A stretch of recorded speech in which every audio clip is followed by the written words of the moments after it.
രാജ്യസഭയിലേക്കുള്ള nomination ലഭിച്ചതിന് പിന്നാലെ C സദാനന്ദനെ പ്രകീർത്തിച്ച് പ്രധാനമന്ത്രി നരേന്ദ്രമോദി. സി സദാനന്ദൻ ധൈര്യത്തിന്റെ പ്രതീകമെന്ന് മോദി എക്സിൽ കുറിച്ചു. അനീതിക്ക് മുന്നിൽ തല കുനിക്കാത്ത നേതാവെന്നും മോദിയുടെ കുറിപ്പ്. വിവരങ്ങളുമായി ശരത്ലാൽ നമുക്കൊപ്പം ചേരുകയാണ്. ശരത്ലാൽ, എന്തൊക്കെയാണ് നരേന്ദ്രമോദി ഇതുമായി ബന്ധപ്പെട്ട എക്സ് പോസ്റ്റിൽ പറയുന്നത്? ബിനിൽ, നരേന്ദ്രമോദി വളരെ വ്യക്തതയോട് കൂടി ശിവാജിയുടെ ഫോട്ടോ, ശിവാജിയുടെ പടം ബാക്ക്ഗ്രൗണ്ട് ആക്കിയിട്ടുള്ള സദാനന്ദന്റെ പടം ഷെയർ ചെയ്തുകൊണ്ടാണ്, സാധാരണ മാസ്റ്ററുടെ പടം ഷെയർ ചെയ്തുകൊണ്ടാണ് ഇത്തരമൊരു പോസ്റ്റ് ചെയ്തിരിക്കുന്നത്.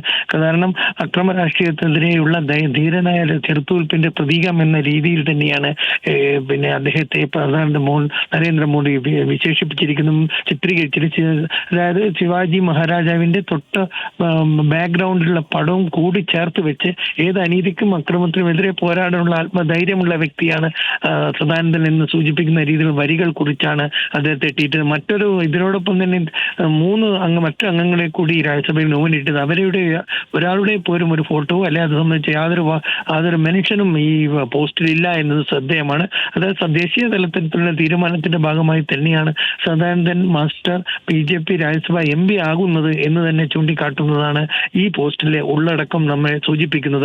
പോത്തൻ ശരത്ലാൽ, ഇപ്പോൾ പ്രധാനമന്ത്രി നരേന്ദ്രമോദി തന്നെയാണ് കഴിഞ്ഞ 2 ദിവസം മുമ്പ് നേരിട്ട് ഇക്കാര്യം അറിയിച്ചിരുന്നത് എന്നുള്ളത് സി സദാനന്ദൻ മാസ്റ്റർ നേരത്തെ മാധ്യമങ്ങളോട് സംസാരിച്ചപ്പോൾ വ്യക്തമാക്കിയതാണ്. ഇന്നിപ്പോൾ സംസ്ഥാന അധ്യക്ഷൻ സ്ഥിരീകരിക്കുകയും നോട്ടിഫിക്കേഷൻ പുറമെ ഇറങ്ങുകയും ചെയ്യുകയാണ്. സി സദാനന്ദൻ, ഉജ്വൽ നിക്കം, ഒപ്പം തന്നെ ഹർഷവർദ്ധൻ ശൃംഖല, ഡോക്ടർ മീനാക്ഷി ജെയിൻ അടക്കമുള്ളവരെ പേരെടുത്ത് പ്രശംസിച്ചുകൊണ്ട് അവരുടെ പ്രവർത്തന പദങ്ങളെ പ്രശംസിച്ചുകൊണ്ടാണ് പ്രധാനമന്ത്രി നരേന്ദ്രമോദി ഈ എക്സ് പോസ്റ്റ് ഇപ്പോൾ പോസ്റ്റ് ചെയ്തിരിക്കുന്നത്. അതിൽ അദ്ദേഹം പറഞ്ഞു വെക്കുന്നത് അക്രമത്തിൻ്റെയും അരാജകത്വത്തിൻ്റെയും ഇരയായി നിൽക്കുകയും ദേശീയ വികസനത്തിൻ്റെ അല്ലെങ്കിൽ രാജ്യത്തിൻ്റെ സ്പിരിറ്റ്, ഐക്യം ഉൾപ്പെടെയുള്ളവ ഉയർത്തിപ്പിടിച്ച് പ്രവർത്തിക്കുകയും ചെയ്തിരുന്നതാണ്.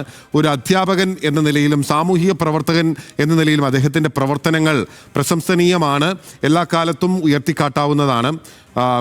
യുവജന വികസനവുമായി ബന്ധപ്പെട്ട അദ്ദേഹം എല്ലാ കാലവും വളരെ പാഷനേറ്റായി പ്രവർത്തിച്ചിരുന്ന ഒരാളായിരുന്നു എന്നുകൂടി അദ്ദേഹം പറയുന്നു. ഇക്കാര്യങ്ങളെല്ലാം തന്നെ ചൂണ്ടിക്കാട്ടിയാണ് അദ്ദേഹം നീതിക്ക് വേണ്ടിയുള്ള ഒരു അനീതിക്കെതിരായ പോരാളി എന്ന് പ്രത്യേകം പരാമർശിച്ചുകൊണ്ടാണ് പ്രധാനമന്ത്രി നരേന്ദ്രമോദി ഇപ്പോൾ സി സദാനന്ദനെ അദ്ദേഹത്തിൻ്റെ രാജ്യസഭാ നാമനിർദ്ദേശത്തെ വിശേഷിപ്പിക്കുകയും ചെയ്യുന്നത്. ശരത്ലാൽ, ഇതിൽ പ്രധാനമന്ത്രി നരേന്ദ്രമോദിയായിട്ടുള്ള അദ്ദേഹത്തിൻ്റെ ബന്ധം നമുക്കറിയാവുന്നതാണ്. കാരണം 2016 അദ്ദേഹം കൂത്തുപറമ്പിൽ മത്സരിക്കുന്ന സമയത്ത് മോദി തന്നെ നേരിട്ട് പ്രധാനമന്ത്രിയായതിനു ശേഷം നേരിട്ട് അദ്ദേഹത്തിൻ്റെ പ്രചാരണത്തിന് വേണ്ടി എത്തിയത് നമ്മൾ കണ്ടതാണ്. സാധാരണ പ്രധാനമന്ത്രിമാർ ഓരോ മണ്ഡലങ്ങളിൽ പോകുമ്പോൾ അത് വിജയസാധ്യതയുള്ള മണ്ഡലങ്ങളിലായിരിക്കുമല്ലോ, പക്ഷേ അദ്ദേഹത്തിന് വേണ്ടി നേരിട്ട് പ്രധാനമന്ത്രി നരേന്ദ്രമോദി തന്നെ എത്തിയിരുന്നു എന്നുള്ളത് അദ്ദേഹവും മോദിയും തമ്മിലുള്ള ബന്ധം വ്യക്തമാക്കുന്നതാണ്. അതുകൂടി ഈ പോസ്റ്റിലൂടെ പരാമർശിക്കപ്പെടുകയല്ലേ? പ്രത്യേകിച്ച് 2 ദിവസം മുമ്പ് അദ്ദേഹത്തെ പ്രധാനമന്ത്രി നേരിട്ട് വിളിക്കുകയും ചെയ്തതാണല്ലോ.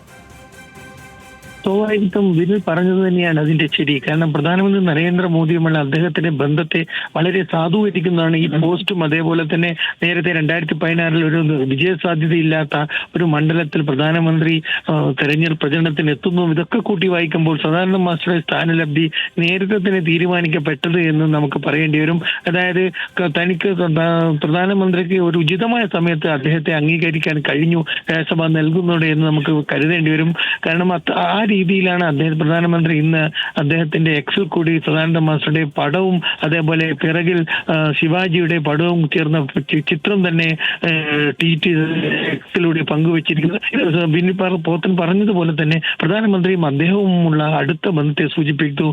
ഈ ബന്ധത്തിന്റെ ഗുണം കേരളത്തിന് ലഭിക്കുമോ എന്നതാണ് അത് ലഭിക്കും, അല്ലെങ്കിൽ കേന്ദ്ര സർക്കാർ കേരളത്തോട് കാണിക്കുന്ന പരിഗണനയാണ് തനിക്ക് ലഭിച്ചിരിക്കുന്ന രാജ്യസഭാ നാമനിർദ്ദേശം എന്നുള്ളതാണ് സി സദാനന്ദനും പറഞ്ഞു വെക്കുകയും ചെയ്യുന്നത്. സംസ്ഥാനത്ത് BJP നേതാവ് കൂടിയായിട്ടുള്ള സി സദാനന്ദനെ രാജ്യസഭയിലേക്ക് നാമനിർദ്ദേശം ചെയ്തിരിക്കുകയാണ്. മറ്റ് സംസ്ഥാനങ്ങളിൽ നിന്ന് മറ്റു 3 പേർ കൂടി രാജ്യസഭാ നാമനിർദ്ദേശം ലഭിച്ച് രാജ്യസഭയിലേക്ക് എത്തുകയാണ്. ശരത്ലാലാണ് വിവരങ്ങളുമായി നമുക്കൊപ്പം ചേർന്നത്.